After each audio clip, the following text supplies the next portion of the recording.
Alright, I'm back.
おい、ちょっと待て。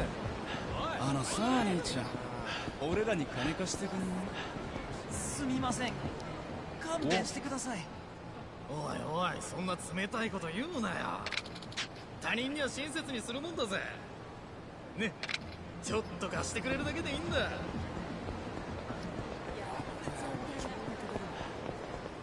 おお。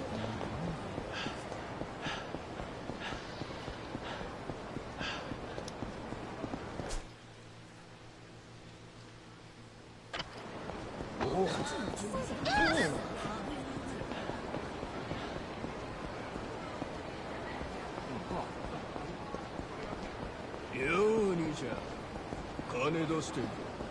え？あ、金が足りねえから出せって言ってんだ。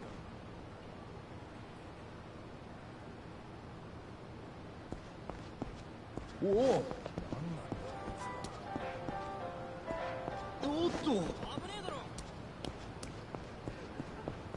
おい、金出せ。なんだ。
化け物かよ。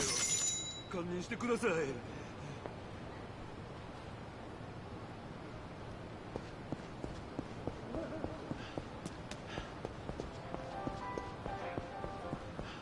いおい、金貸してくれ。お兄さん。おい、ここはおじさんの下っ端。断る。お前な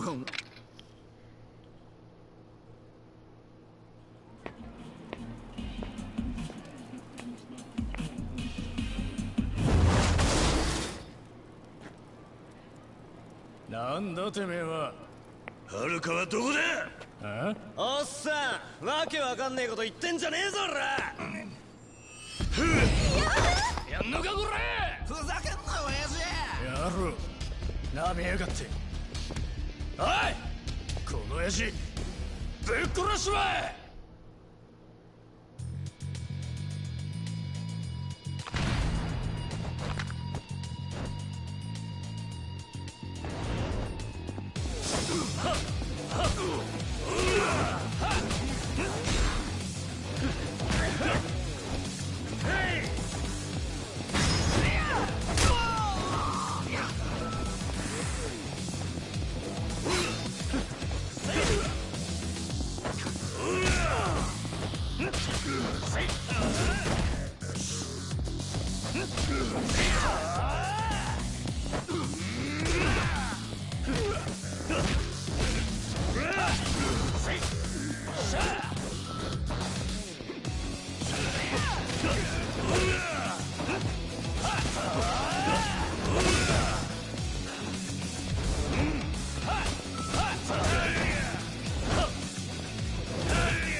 はるかをどうした。どこにいた。知りません。俺らはブラティアイの連中に誘われただけで。ブラティアイ。赤いジャージの連中です。あいつらに聞いてください。どこにいる。劇場前の広場にデボラっていうクラブが、そこが奴らのたまります。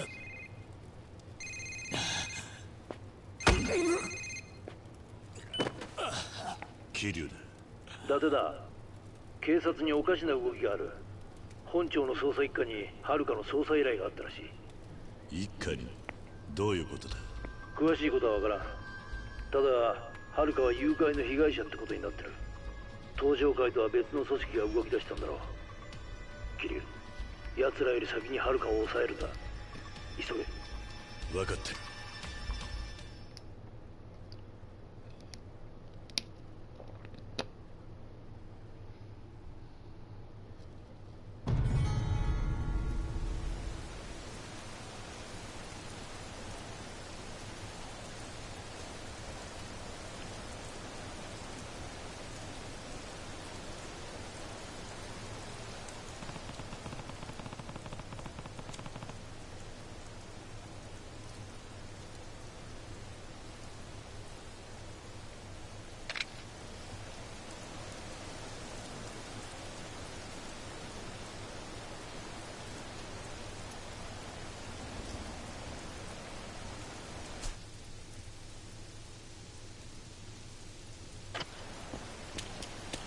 おおおお。ちょっと金持ってねえか。さっきまで飲んでたんだけどな。これからもう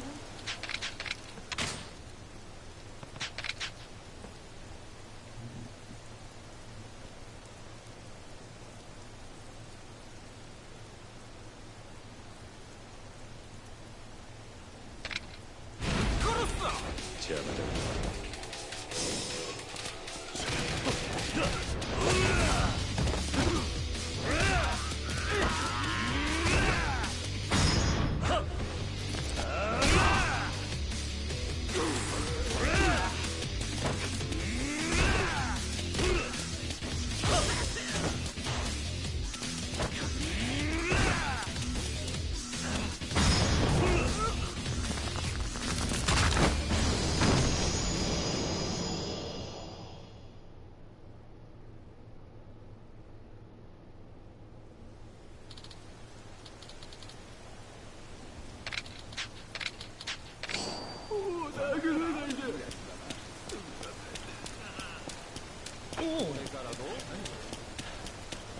あいつは。おい、あんた。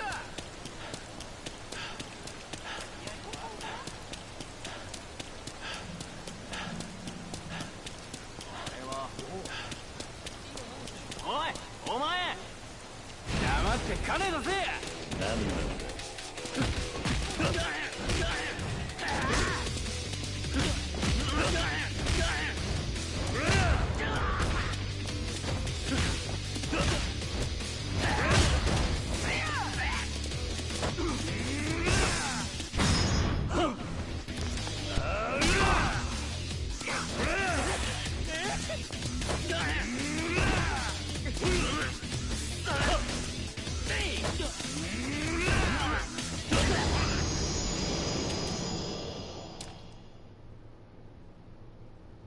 もうなくなっとけ。反省してね。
I've had a headache for like the past 8 hours.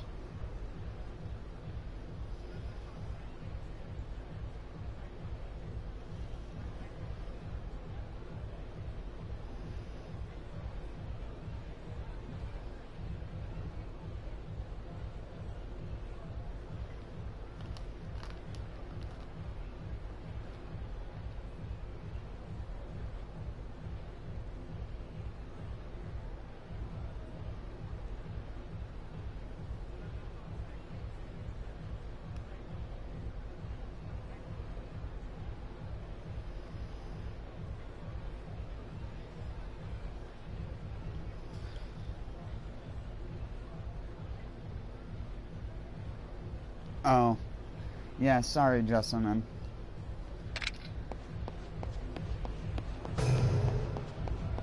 My fucking internet just randomly disconnected all of the things.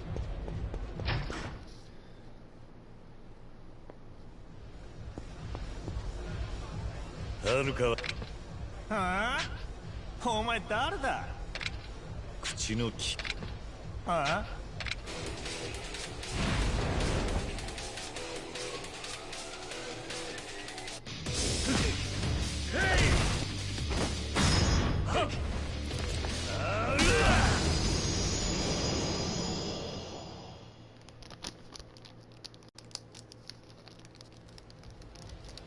お前がリーダーか。違います。リーダーなら下に。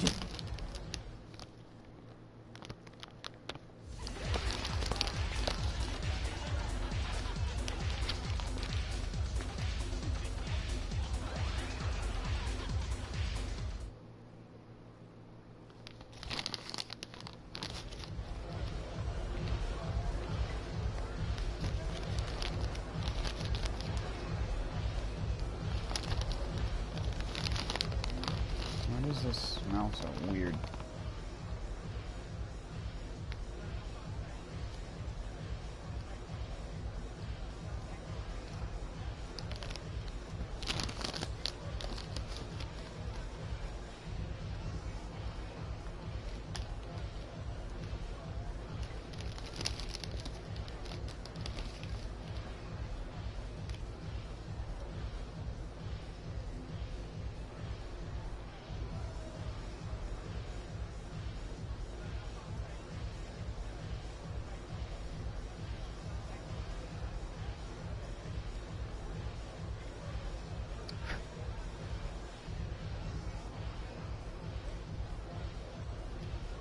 Kind of wondering, why am I eating this in the first fucking place? I'm so weird. Let me grab something else.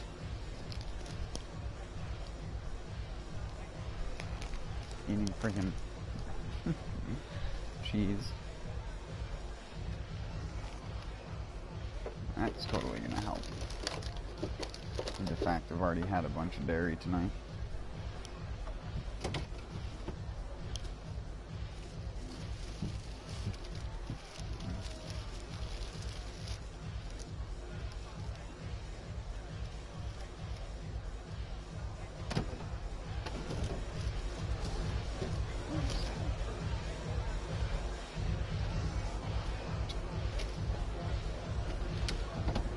Yes. Bell pepper.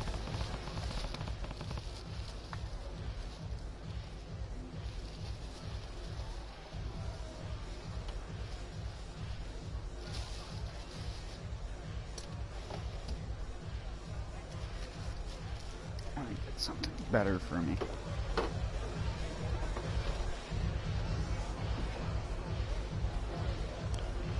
Sorry. I know I eat a lot, but I haven't eaten so much fucking crap.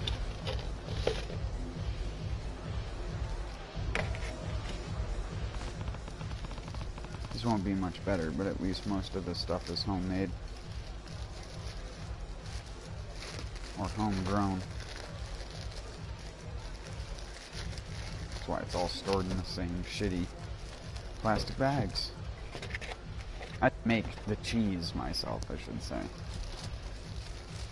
I wish I had access to ingredients like that. I would. I know how to make cheese. It's not that hard, you just need milk. Whole milk, not the shit that you buy at stores that's homogenized and pasteurized. It still has some...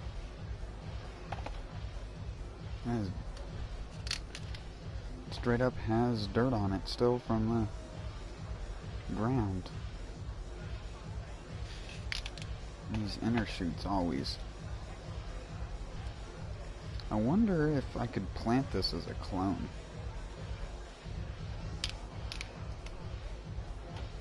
Plant the heart of a celery plant. It's still technically alive when you get it. That's why it's crunchy and juicy. If you get it early enough, and it's organic anyways. Sometimes they're sprayed with growth inhibitors. I'm not even joking when I say that, either. Like, the same thing goes for potatoes. Potatoes are oftentimes sprayed with a growth inhibitor. Alright, I need to wash these off real quick. Sorry about the faucet noise.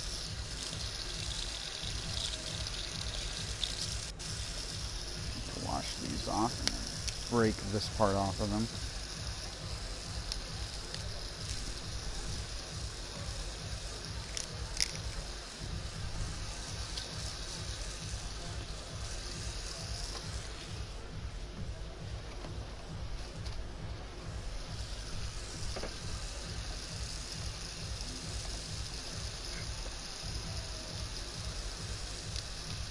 Some people do the dumbest things when it comes to eating vegetables from a farm that they don't know what they used in the soil. Especially if you're eating something that's grown right above the surface of the soil, like, I don't know, a celery stalk. That can actually be one of the most toxic things for you to eat fresh out of a lot of people's gardens because it has all the surface salts and other things built up in it. If you don't have good soil, if you have mineralized clayey soil, then you probably have soil that absorbs excess amount of salts. So if it's grown in the north or anything like that, then it's going to have sodium and other kinds of crap that's sprayed on the roads in the winter. Calcium type substrate shit, which is not that exactly good for you. It's calcium based, but the other chemical that I think it's like calcium hydroxide or something like that. They spray on the soil to like get the surfacing started on a road, if you didn't know. Especially in the north here where a lot of the soil is clay. So absorbs that stuff readily. That's why a lot of the time up here you don't have grass that grows next to the roads. Sometimes you have grass that pops out of the concrete up in people's driveways because they don't use the same sort of shit to do that.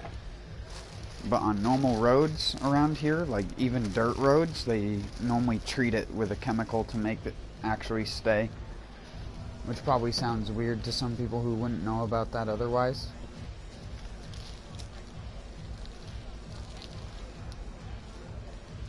Because without it, this road would get turned into a slushy mess because it wouldn't harden properly and you wouldn't get that nice road surface. Especially, again, like I said, for dirt roads. You can look it up if you want to, how they do concrete paving. And what it normally ends up causing, especially up here, is you get that combined with the salts that they put on the roads in the winter, and that combines to form an excess amount of shit that the plants uptake next to the road, and it kills just about everything. Or if you try to grow something next to a road, like say you try to line the road with an edge garden or something like that, that's a huge mistake. Because what will happen is the plant will absorb half of that salt when you initially put it in the ground until it gets washed down into the water table, which is why they always talk about how that stuff is contaminating the water table in a lot of areas, because it actually is. It's just people don't have a good understanding of it, so most people don't care because they'd rather have the road not be slippery in the winter and then not care about what that causes nature in the summer.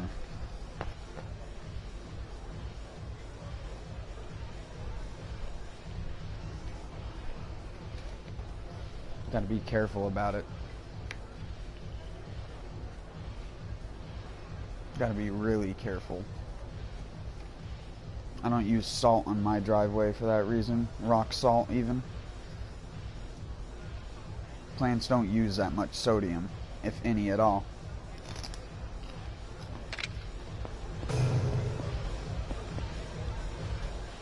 That's why plants aren't salty. Naturally. It's the only taste you won't find in a plant.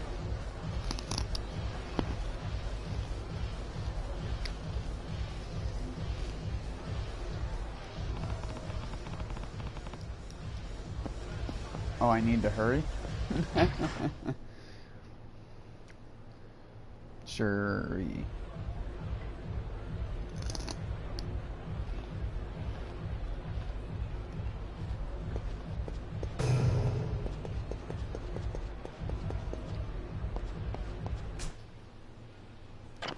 can tell it's fresh because of how crunchy it is. Some people can't stand eating fresh vegetables and stuff like that because of earthy mineral tastes. And I'm just like, you're not human.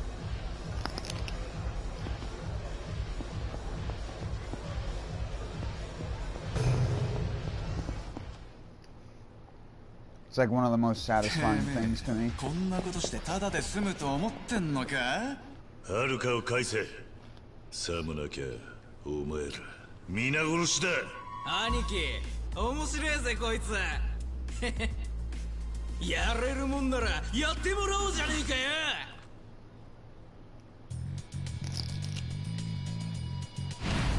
返り討ちにしてやれ。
てめえ、こんなことして死んだも同じだぞ。はるかはどこにあった？知らねえよ、そんなもん。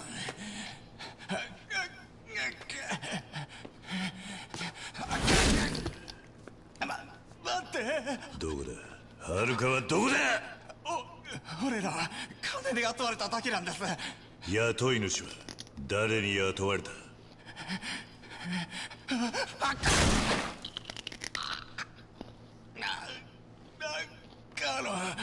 シャカのです。子供は中華街のラウさんのところに。ラウカーロン。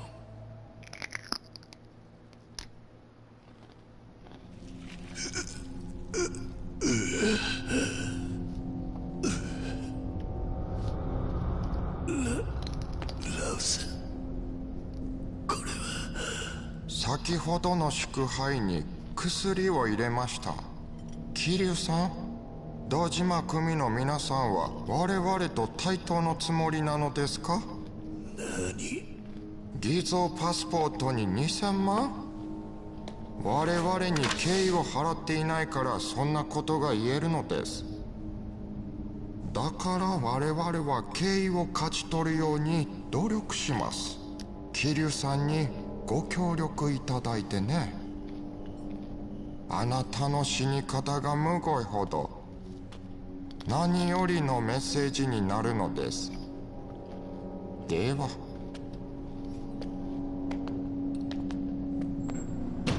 He speaks Japanese, so weird.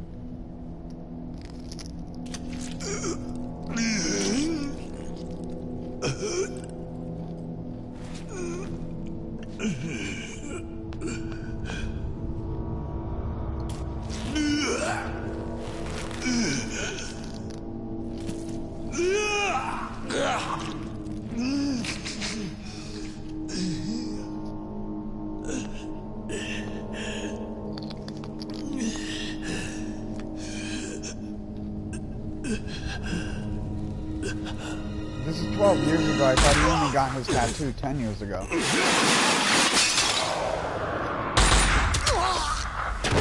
Wow, what a badass.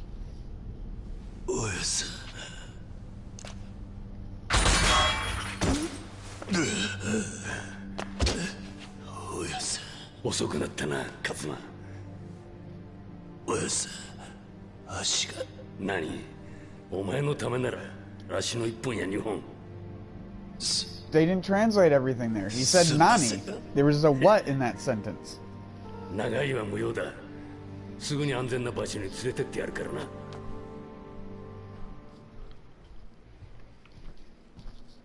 The better question is, why didn't I just eat the entire thing of that? And just get the rest back out. And you know what? I'll save the butt end plant as a joke. The heart, as you would properly call it. Because you can actually, like I said, regrow a celery stalk if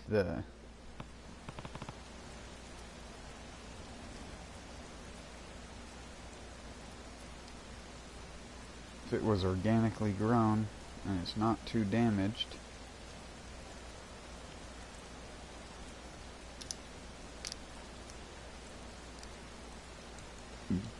Here, I'll try. All I need is, where's one of my little half cups? Actually, no, I'll use this.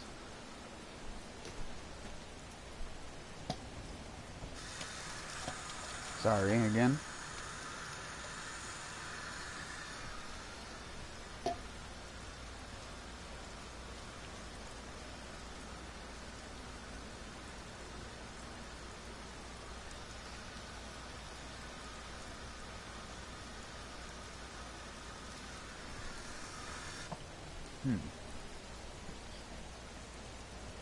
Wonder if it will need dirt or if it can be like a onion and just sprout in pure water. Because I've done that with onions before. You can literally grow an onion from a little tiny speck of a stub of an onion, basically. The best part about a celery thing is the inside is normally always so nice that if you grow it in your own yard, you don't really have to worry about washing it from insects or anything, because nothing really gets in there. If you can stomach the texture. I know some people don't like the texture of the ungrown bits with leaves on it. There used to be a friend of mine that I grew up with who was like that, where he couldn't eat leaves and stuff like that because he just couldn't wrap his head around the texture. I was just like, that's such a fucking little pussy way out of eating a vegetable. I just don't like the texture. I can understand not liking the texture of like a frickin' salmon roe egg or something like that, but that's like, it like it's squishy and then it bursts in your mouth with like salt water. I can understand that. I can't understand when people are like, I'll eat one piece of a plant but not the other. Like people who won't eat broccoli florets, not because of the way that they taste, just because of the way that they look. I've known people like that as well. Just the weirdest fucking shit ever. And then they look at you like you're weird because you can. People look at me weird all the time, though. I look weird. And on top of it, I'm the type of person that, like, I love, not necessarily impressing people with my knowledge about stuff, but we have a lot of wild edible things where I live. And people waste it in the summer. Absolutely waste it. People mow their lawns, for fuck's sake.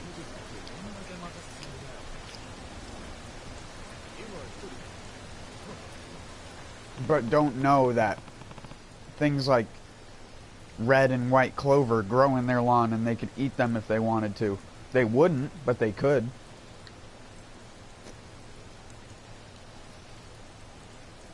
I do it all the time.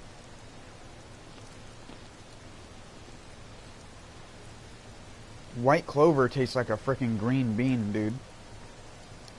It's like one of the best tasting natural things you can get out there if you like those kinds of things. A white clover flower tastes exactly like a green bean.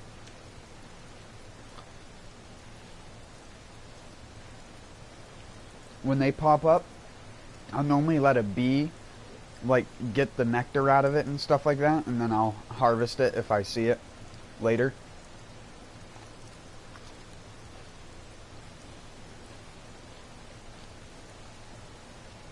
Because they'll grow back regardless of what you do, for the most part.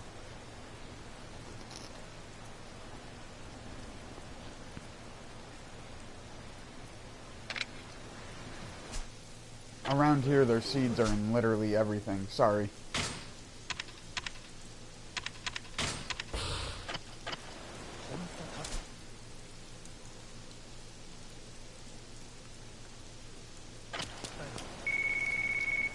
Is that a Majima call? Kill. はるかは見つかったか? いや、まだだ。そうか。今、サイの河原のお前のアジトにいるんだが、詳しい話も聞きたいし、一度合流しないか? わかった。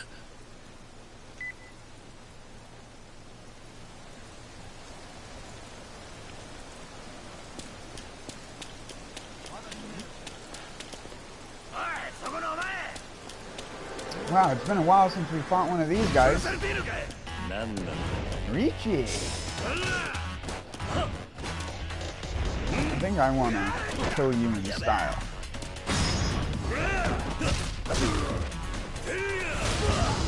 I guess that works.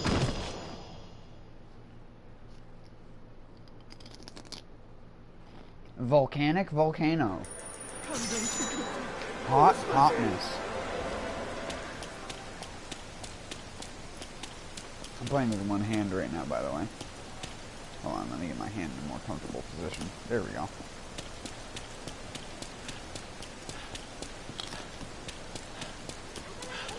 And you can trust me on the one-handed thing, because I'm eating.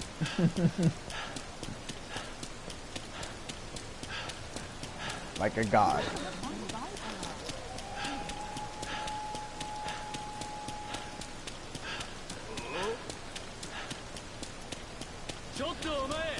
Get dodged, boy.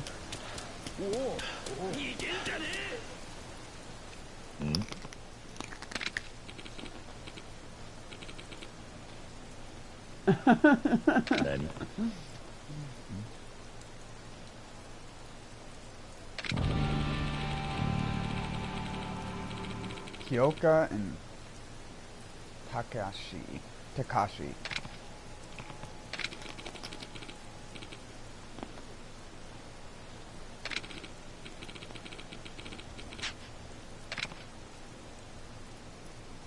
That piece was extra crunchy.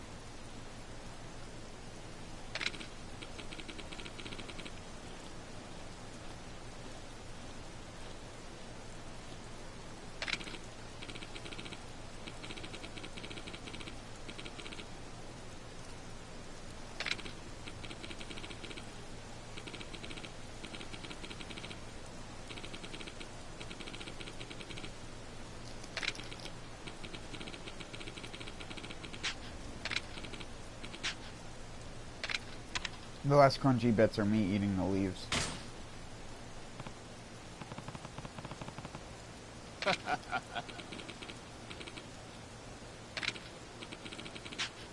I'm like one of those long-necked dinosaurs.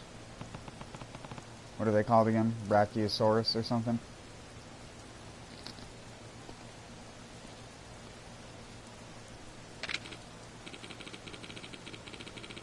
I spent like half of the stream eating something to try and cure my headache.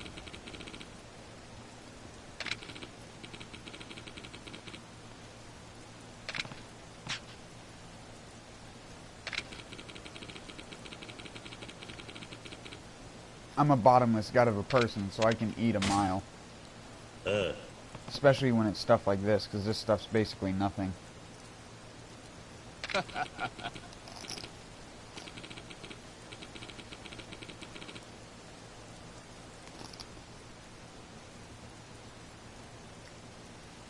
Oh no, my internet.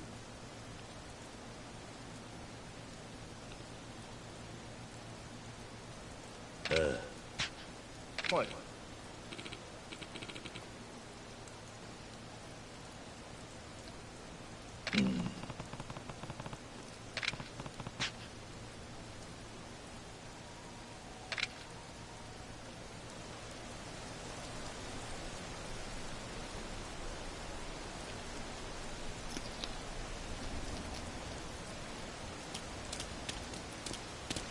It might be a type of ASMR for people. Ooh. This piece was getting ready to bolt. Or whatever they call it when the celery starts to seed.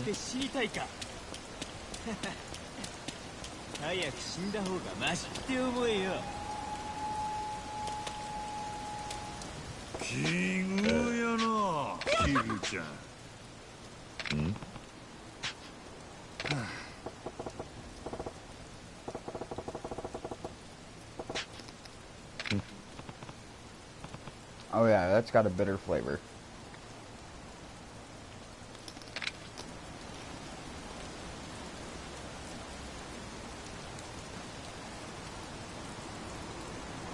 Ooh.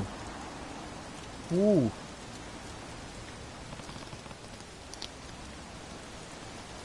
I don't necessarily like bitter flavors. Whoa.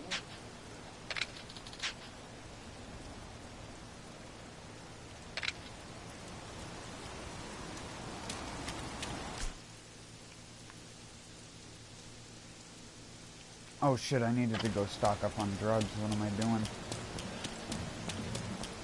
Kiru-san! Kiru-chan!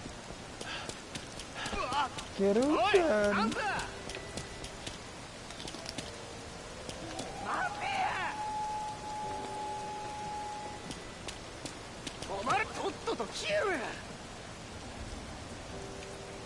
I can get you a drink, bud. Holy crap.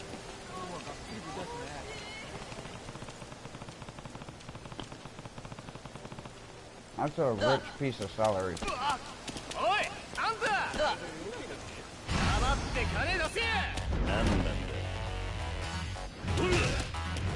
Almost tasted like kale.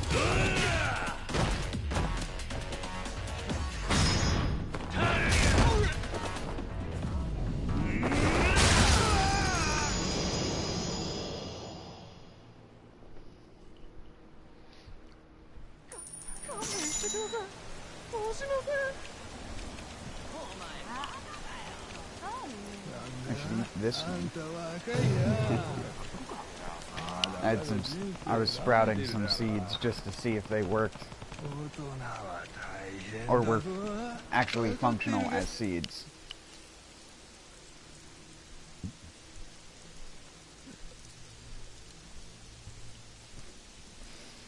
Sometimes you take seeds out of random fruit from stores and you don't know how long it's been stored or if it was actually fertilized properly. So you gotta try it out. So I have like a little test area for seeds that I normally will use them for microgreens. So I'll eat them too normally.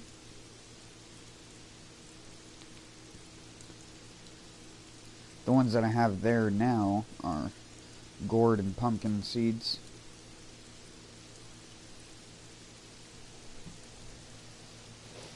But they were seeds from last year, so I was testing their viability. And they only like 40% of the ones put in worked. Which means if I go to use them this year, what you have to do is you have to soak them in sugar water. That way the seed absorbs the energy. I'm not even joking.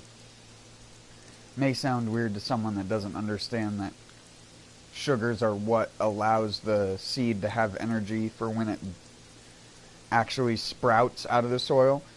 The thing is, germination is different than sprouting. Sometimes it's the leaves to come out.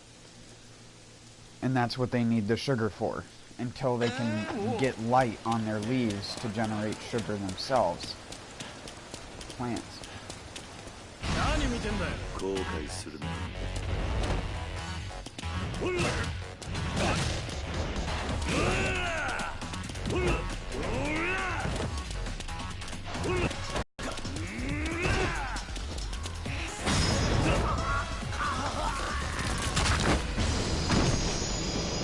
I want to do that to some video game developers.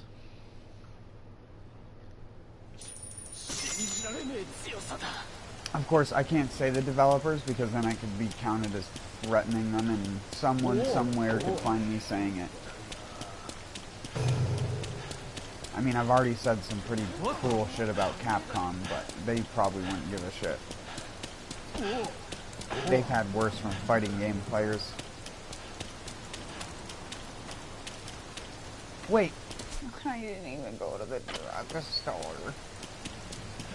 Oh, why am I so stupid?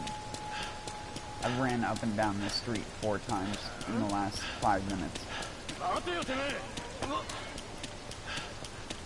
I get distracted every single time by those assholes back there that I was going to turn the camera to show, but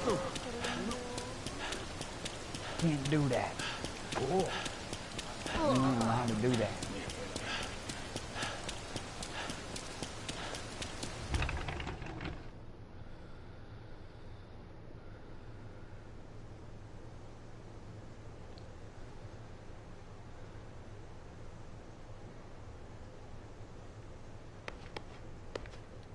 Irashaimase.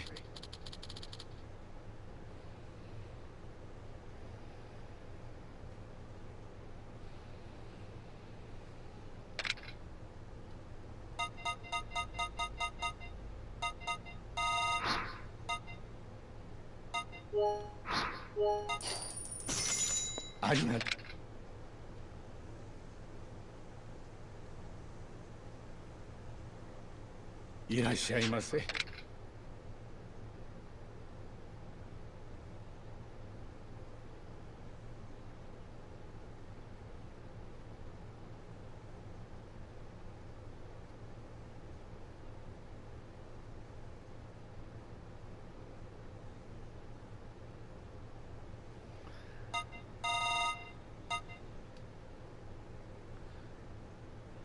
Like, does that actually do anything? 12,000 yen for contact lenses?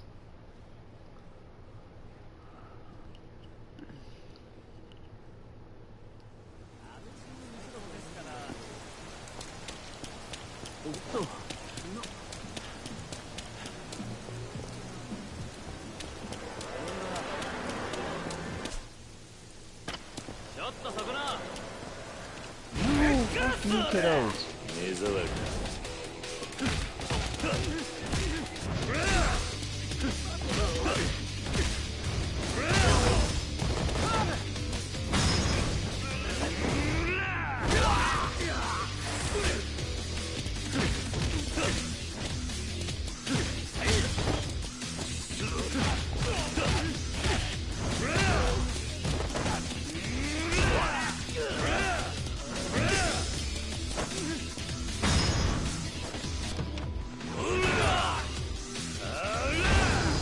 I just killed Honda.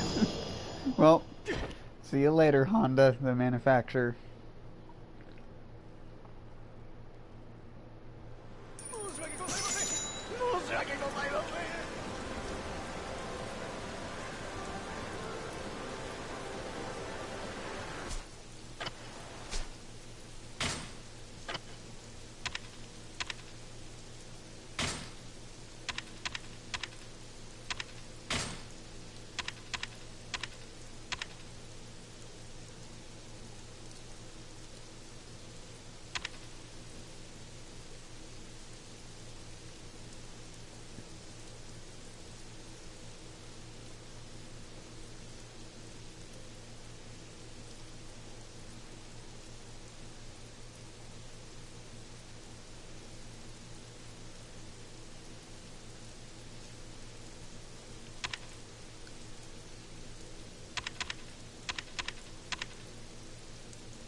いや。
Gotta love that outside street view.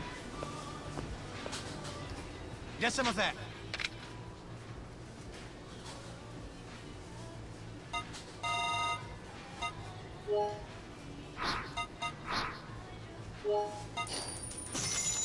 りがとうございます。 I'll buy an extra one just in case.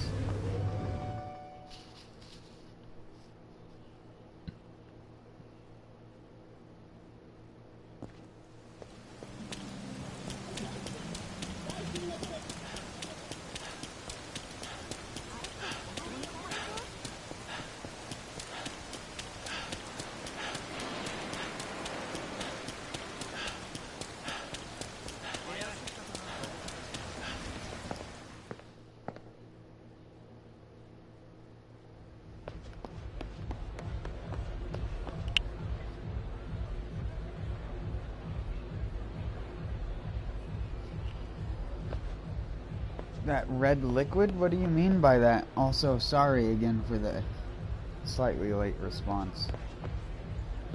What red liquid? Oh, you mean in my inventory here? Yeah. This is all for health recovery. Hmm?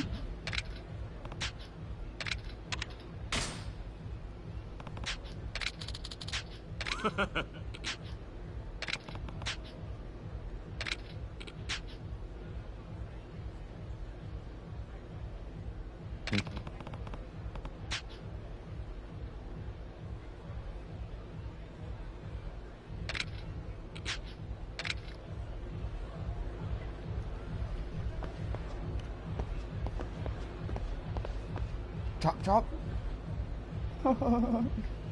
Chop chop. He's the kind of guy who always thinks his joke is funny.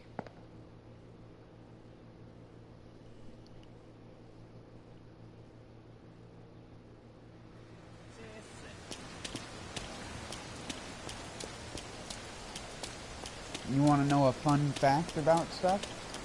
Is stuff like this. You want to know why this is called Tauriner?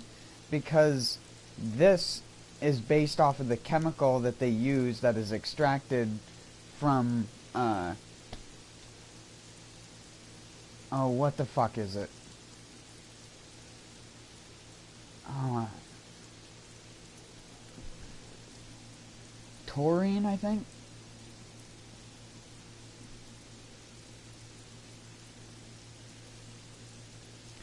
Oh yeah, they use taurine, which is extracted from the bile of cows, to make a caffeine substitute that they use and stuff. And this is based off of that to give you more heat or energy.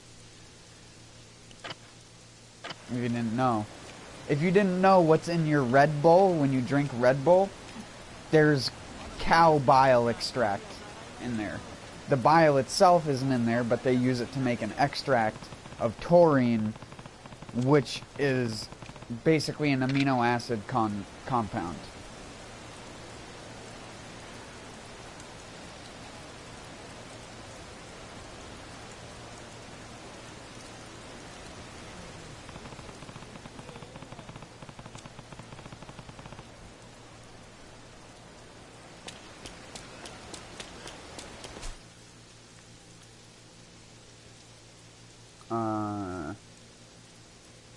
I think I'm ready to go now. I think.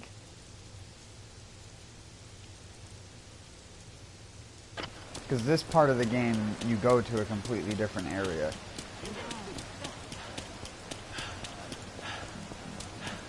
No.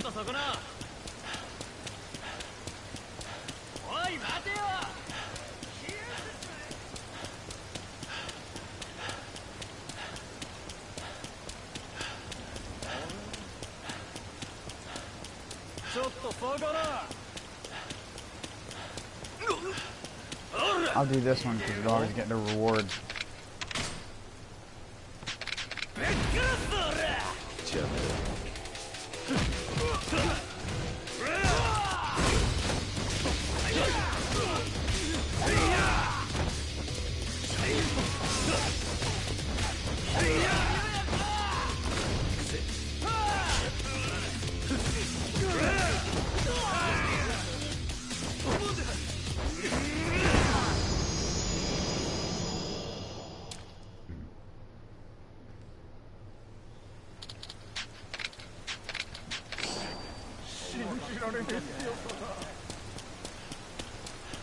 It's like a baby health potion.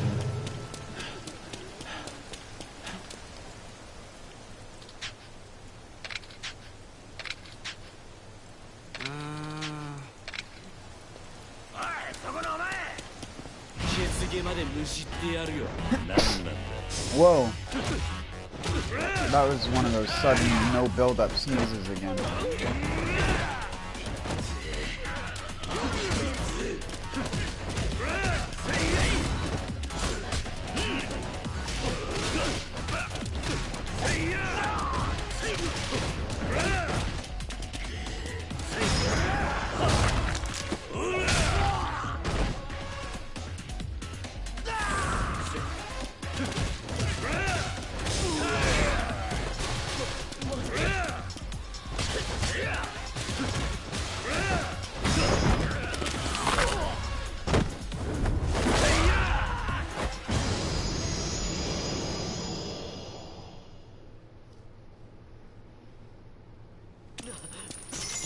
Before I leave, actually, I'm gonna go back this way.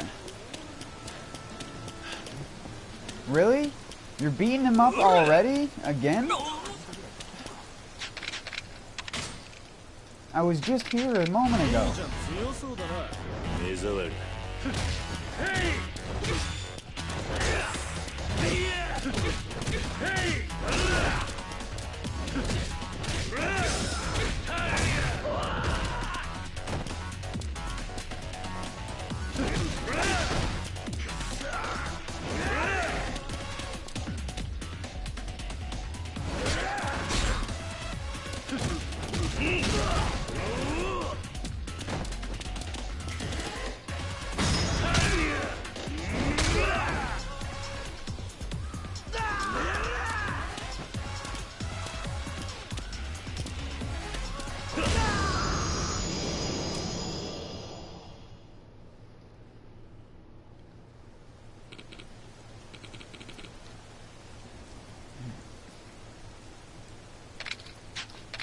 Yeah. No, I found that out a long time ago, and I didn't initially believe it when someone told me, but it is true. That's why the chemical is called taurine. Because tor is like the...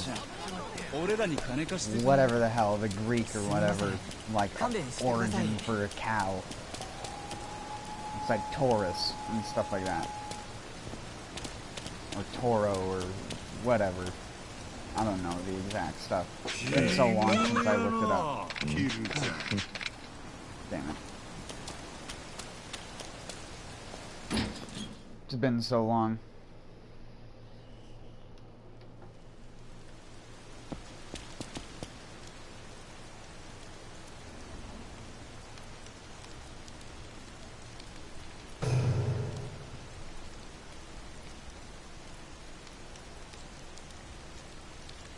It's the same nomenclature that Tauren from like World of Warcraft come from and everything like that. There's a lot of other weird animal products. or products that were extracted from animals, like urea being extracted from pee from some animals. Because you can't get it anywhere else. At least if you want it to be quote-unquote natural. You know what I mean?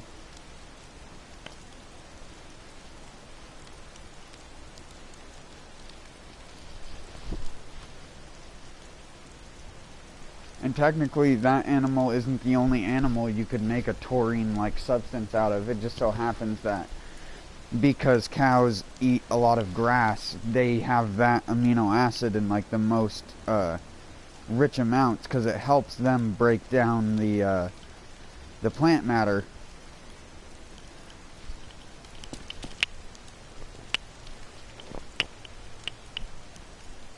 I forgot to put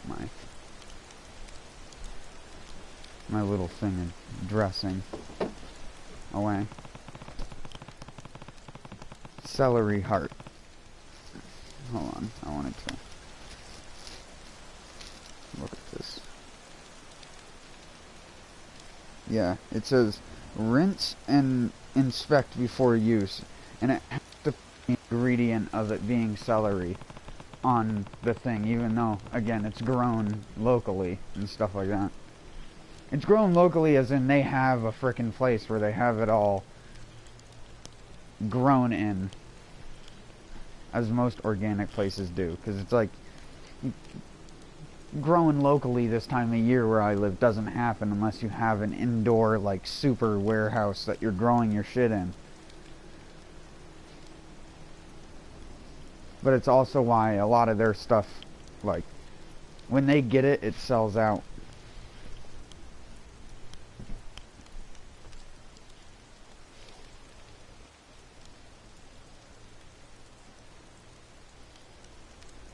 I'm weird in that I use places like that to get commercially available versions of those plants because they don't have chemicals sprayed on them.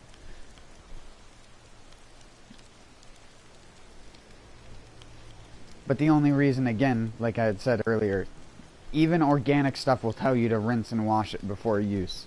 Because even organic farms will use sprays. Yes.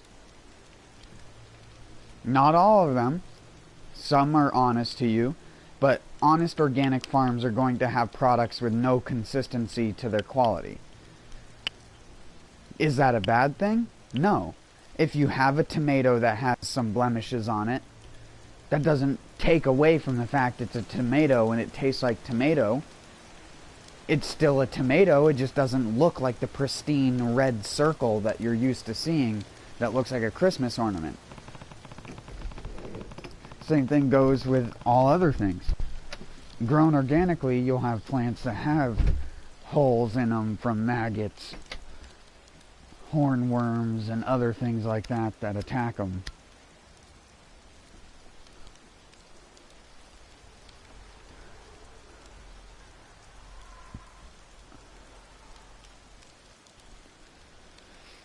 Hell, you'd be surprised that there is a... I can't remember what the FDA regulation stops at, but I think, like, if you buy a can of mushrooms or a can of certain types of vegetables or fruit, they're allowed to have a certain amount of the maggot that would eat that thing in it naturally. So you could buy a can of something, and in that particulate juice at the bottom could be maggots.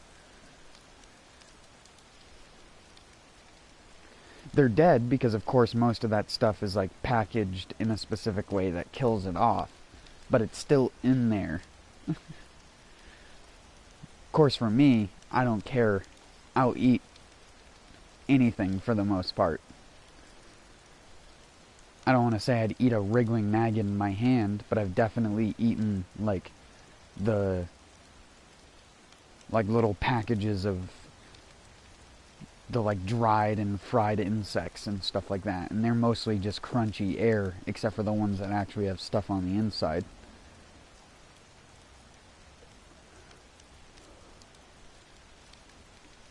I like the carpenter ants around here. If you can eat one without getting bit by one.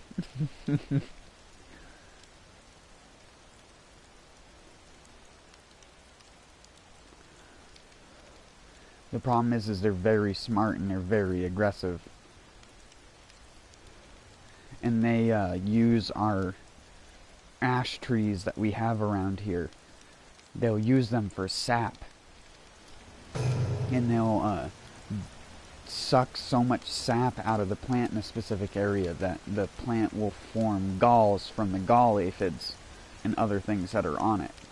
That they plant there to get the sap out because they want the honeydew. Because they don't get the sap direct themselves, but they will get the honeydew from the thing that sucks the sap out but can't digest all of it, so it poops out this clear liquid sugar known as honeydew, and then the ants eat that, and then the ants will take it back down to the ground off of the tree.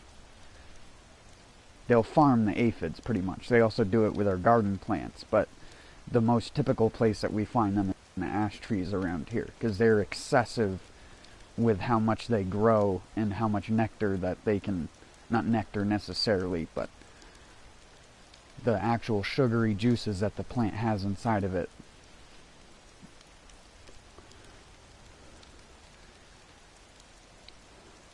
And those ants taste like sugar. They don't taste like anything other than sugar. You put it in your mouth and it's just sweet. And it's weird for me to tell people that because a lot of people can't stand the thought of eating stuff like that anymore.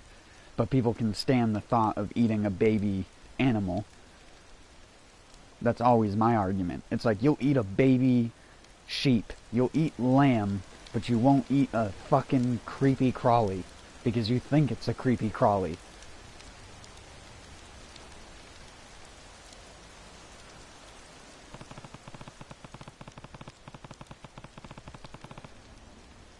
It's just about which ones you pick. You gotta pick ones with certain lifestyles. They will taste better. You don't want to eat a grasshopper. A grasshopper eats like wood, bark, and grass.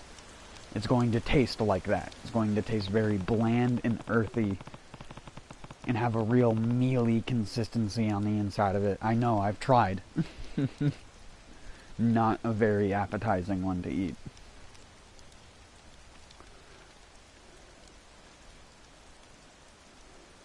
But the type of black carpenter ants we have around here, that's, like I said, all they eat is sugar. You can look up videos of ants harvesting honeydew from it.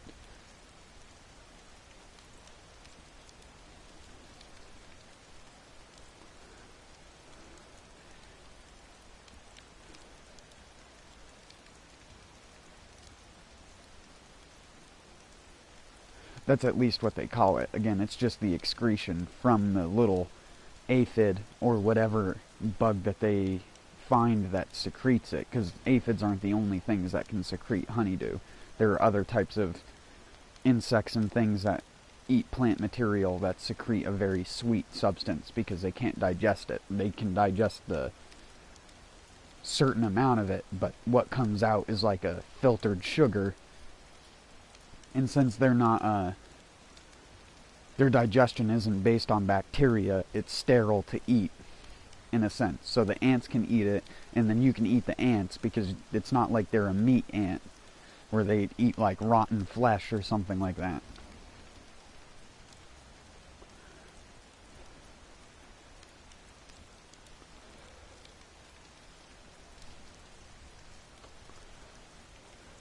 Only thing is that they're so smart that even if you put a tray of sugar down on the ground, like sugar water, they don't go for the sugar water. They'll go for the little honeydew spewing insects still. Because they're that smart. Because they know that the stuff that comes out is going to be clean for them to use for the rest of the things in their colony.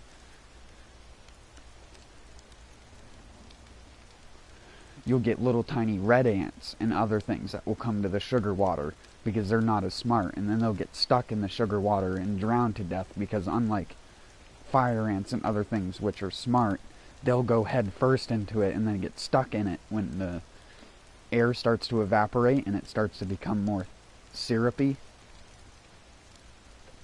I said when the air starts to evaporate, I mean the water. Hopefully my internet didn't disconnect while I was out here again. No, didn't disconnect this time. I need to use the bathroom real quick.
来たか。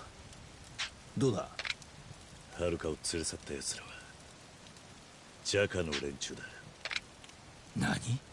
ジャカだと？ああ、ギャングの奴がそうほざいた。はるかは今。だとしたらここで準備する必要があるな。ジャカのことだ。何が待ち受けてるかわからない。桐生、準備ができたら声をかけてくれ。車で横浜に向かうぞ。あまり無茶すんなよ。横浜へ向かう準備はできたのか？そうだな。分かった。それじゃあ横浜へ向かうぞ。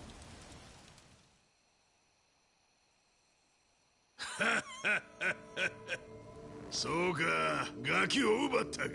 いい、今中華街の本部に監禁してます。これで例のお約束守っていただけるんですよね。おう、お宅のジャカには30で文句ないやろ。30？ じゃあ島野さんは70ってことですか？いや、うちは50や。なら残りの20億は？おお、来たか。なら紹介するわ。これが5代目近江連合の寺田いう男や。以後お見知りおきを。錦山のアホからガキの情報を持ってきたんがこの寺田や。残りの20はこいつんところや。そうでしたか。それは錦山のガキや。まだまだ極道の怖さ知らんで。年が20も下のガキに出し抜かれるかっちゅうんじゃ。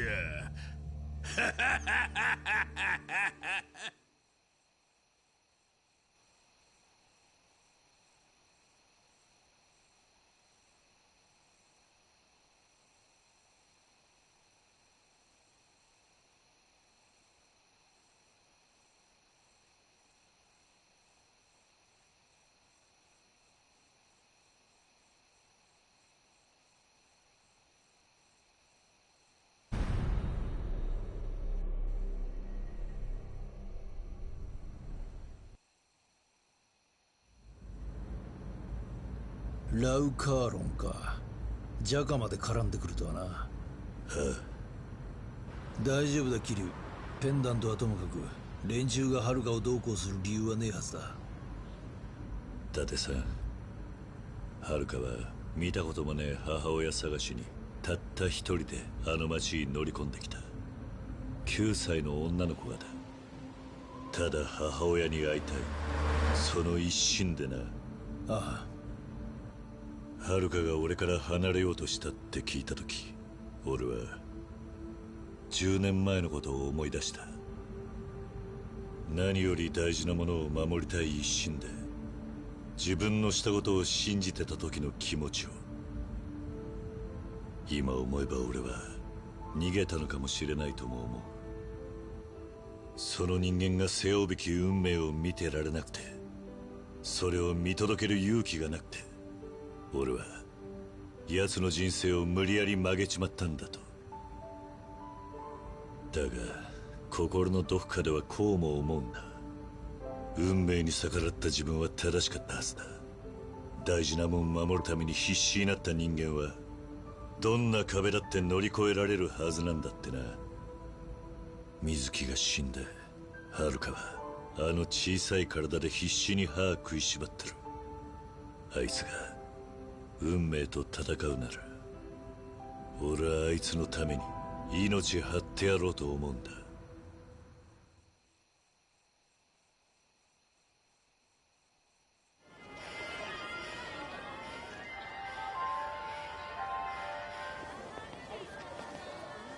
こいつがあのジャカのアジト。そうだ。伊達さんは例のハルカの捜査を探ってみてくれないか。お前一人で行くつもりか。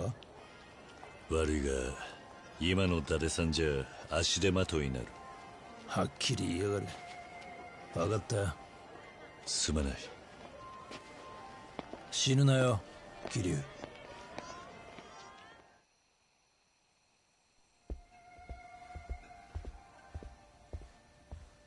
お客様お一人様でしょうか。ラウカーロンに伝えろ。桐生一馬が会いに来たと。いえ、あいにく当店にそのようなものはおりませんが。お客様。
そろそろ来ると思ってたよ。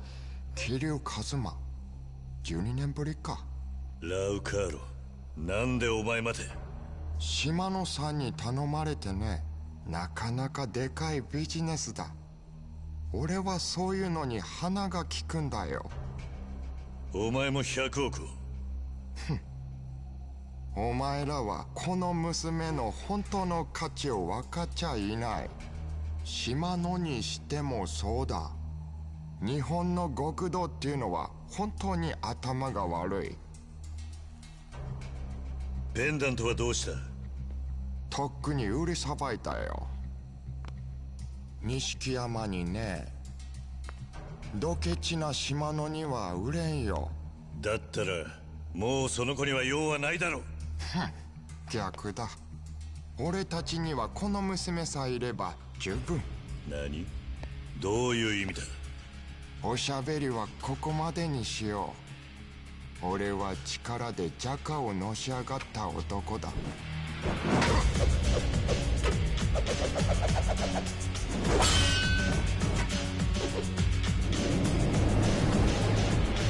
キナ、マフィアの怖さを思い知らせてやる。お前は処分する。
おじさん、ごめんね、ごめんね。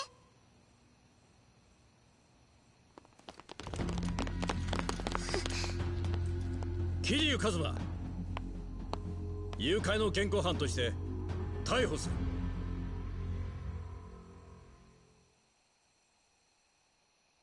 る。なんで誘拐になるんだ、須藤。お前だって見たろ。あの子はあいつに誘拐されたんじゃねえ。何度言われても同じですよ、伊達さん。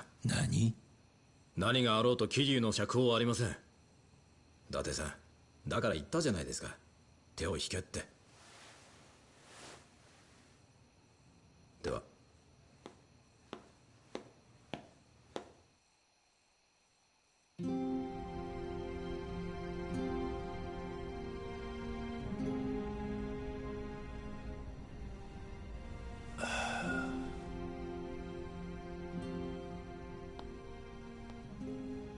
はるか、はるか。おじさん。お前。ごめんね、おじさん。こんなことになっちゃって。私、本当はおじさんと一緒にいたかった。だけど、これ以上、おじさんに迷惑かけちゃいけないと思って。バカだな、お前は。俺が迷惑してるって思っていたのか。伊達さん。ああ、遅くなって悪かったな。あんた、こんなことしたら。やばいだろうな。だがもう遅え。逃げるぞ、桐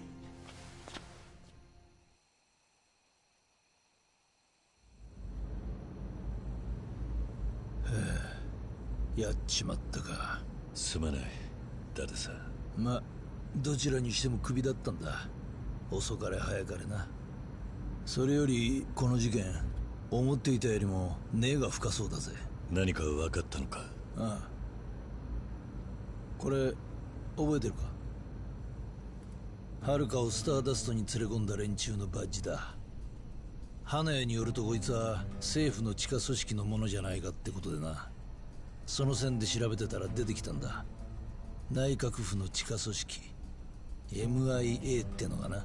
MIA？ ミニストリー・インテリジェンス・エージェンシー。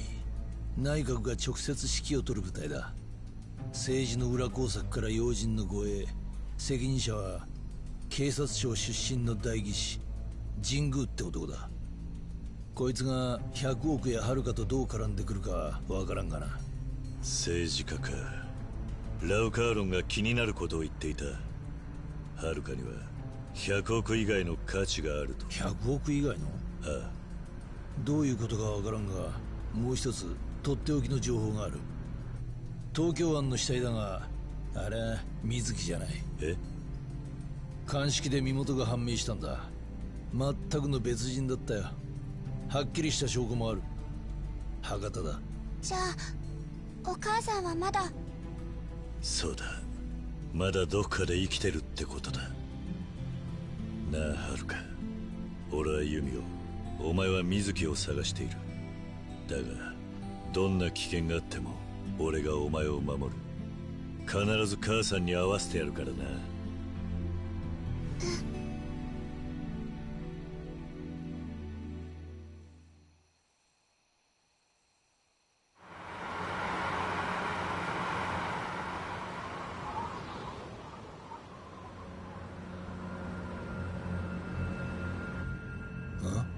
あれはまずい。どうした？ショー出てくるときにつけられてたみたいだ。何？もしかするとジャカの連中かもしれない。くそ、仕方ない。キリュウ、お前はそいつで奴らの足止めをしてくれ。分かった。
バ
カでけえのが来たぞ。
るんじゃねえか。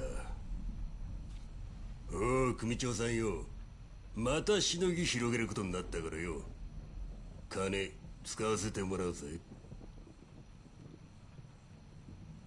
おいこら、聞いてんのか。こっちがせっかく動いてやるって言ってんだぞ。てめえいい加減にしとけよ。返事もできねえのか。あのな、おめえはどこまでヘタレなんだよ。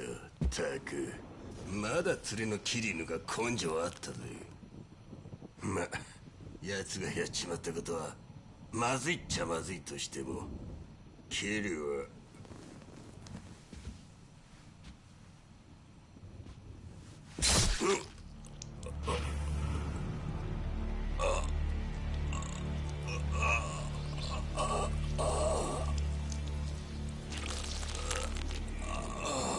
誰がヘタレだって？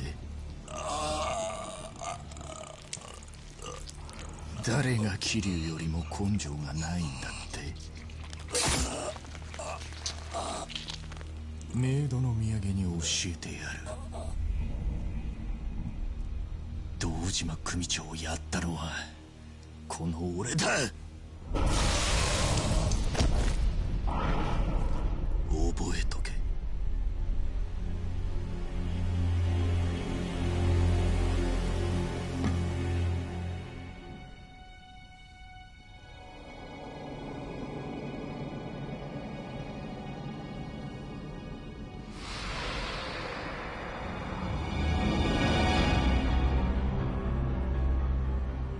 一人殺すも二人殺すも同じじゃねえか。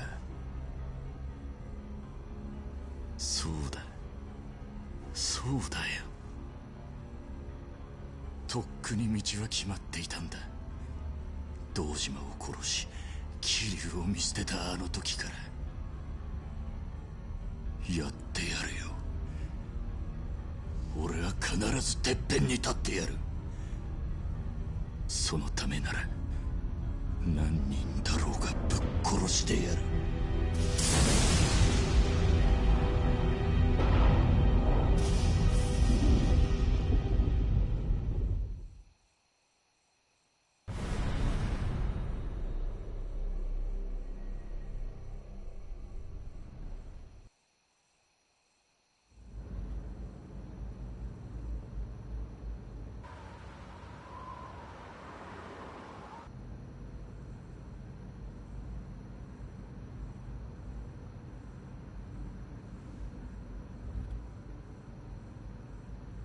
そうだ桐生、お前の携帯。ああ、すまない。シンジから伝言が入ってる。聞いてみろ。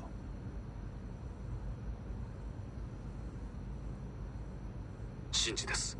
さっき錦山組の門から聞いたんですけど、兄貴の情報、錦のおじきに筒抜けみたいで、そばに怪しい奴がいるはずです。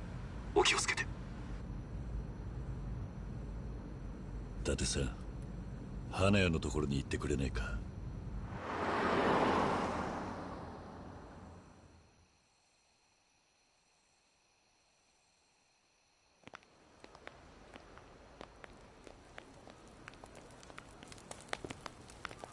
おう、お前無事だったか。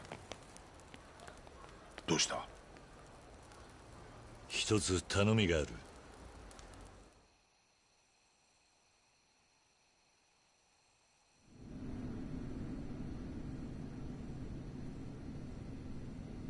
どういうことなんだ桐生。もっと早く気がつくべきだった。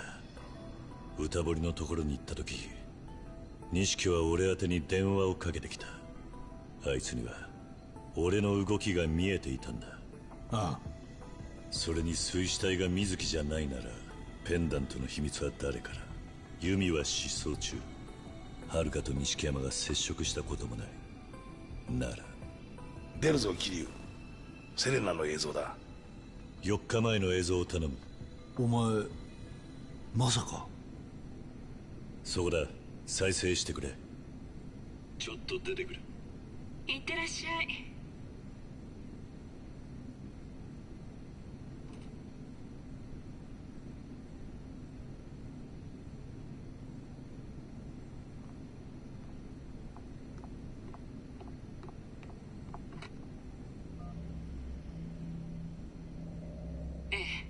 今キリちゃん出てた。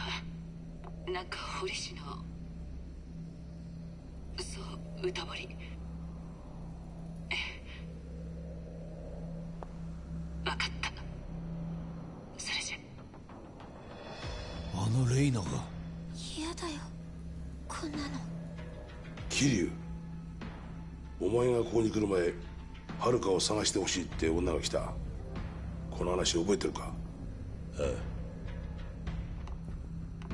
この女だ。伊達さん、行こうセレナ。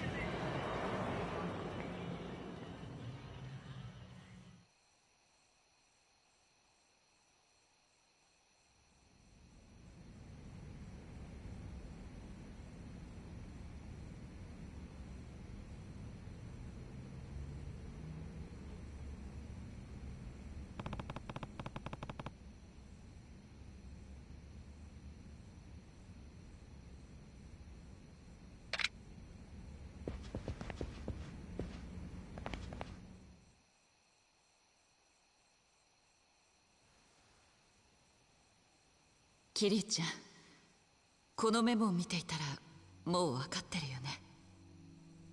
そう、錦山君に情報を流していたのは私。本当にごめんなさい。私錦山君のことを愛してた。彼に振り向いてほしかった。だから彼の喜ぶことは何でもした。あの人が望むことは何でもしてあげたかった。それがどんなにいけないことかは分かっていたはずなのに。本当バカだよね。でもあなたたちに会って何が大切なのかを思い出した。今更だけどね。私は責任を取りに行こうと思う。私なりの責任を。レーナ、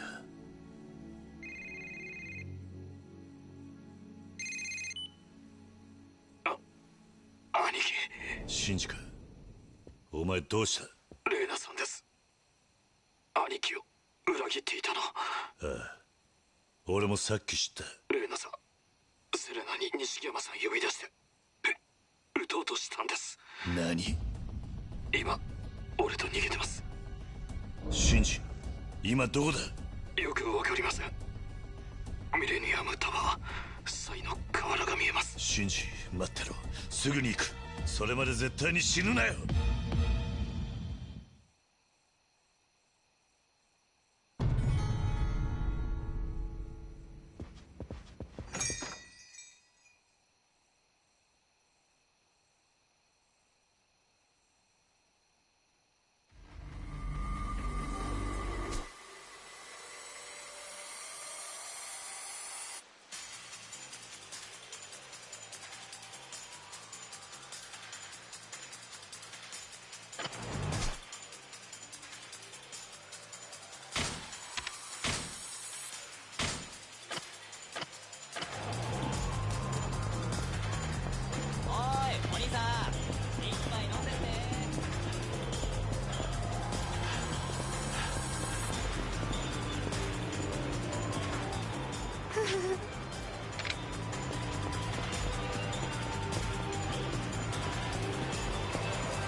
態度が気に入らねえ。やんのか。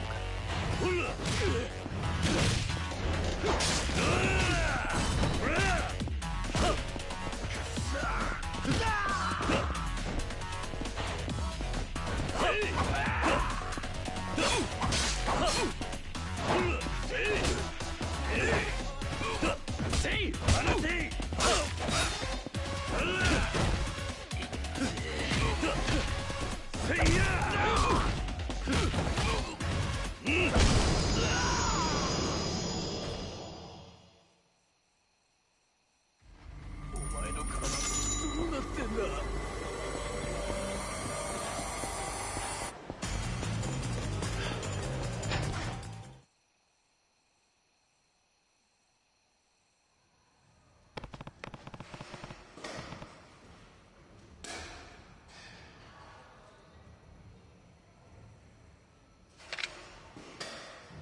おい。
ああ。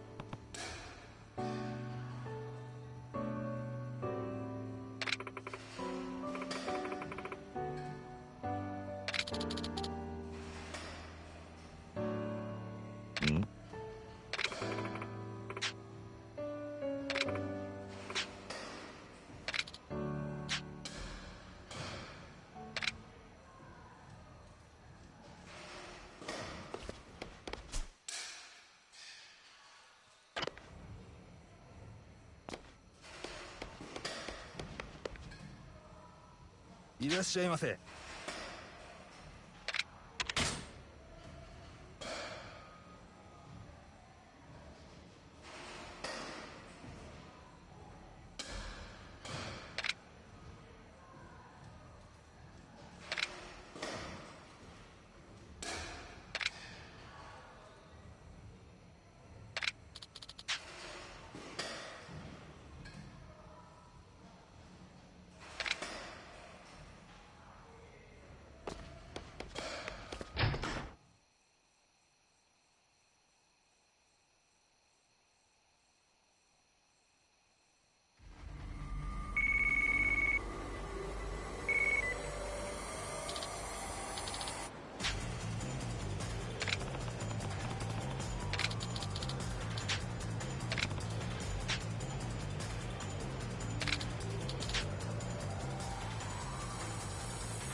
殴らせてもらう。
ませんでした。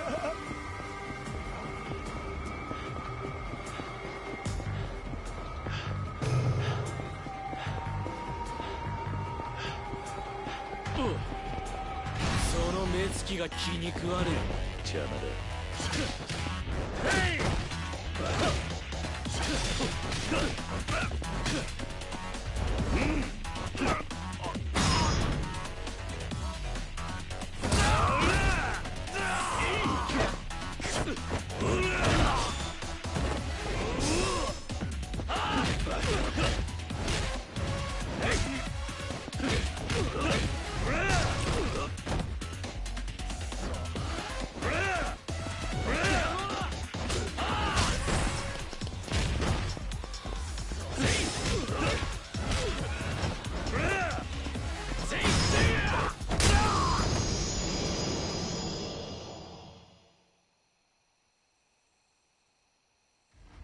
勘弁してくれ。悪かった。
ごっついのう。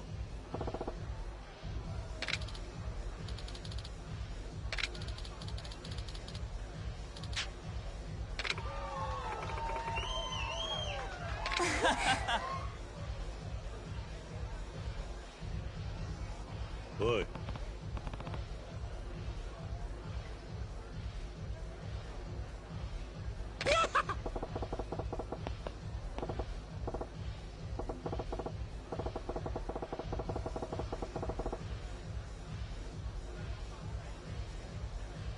何？ああ。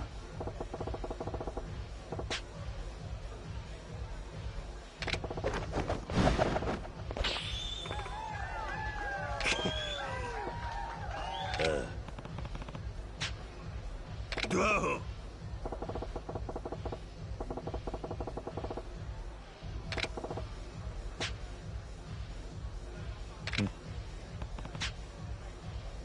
まだな、キルちゃん。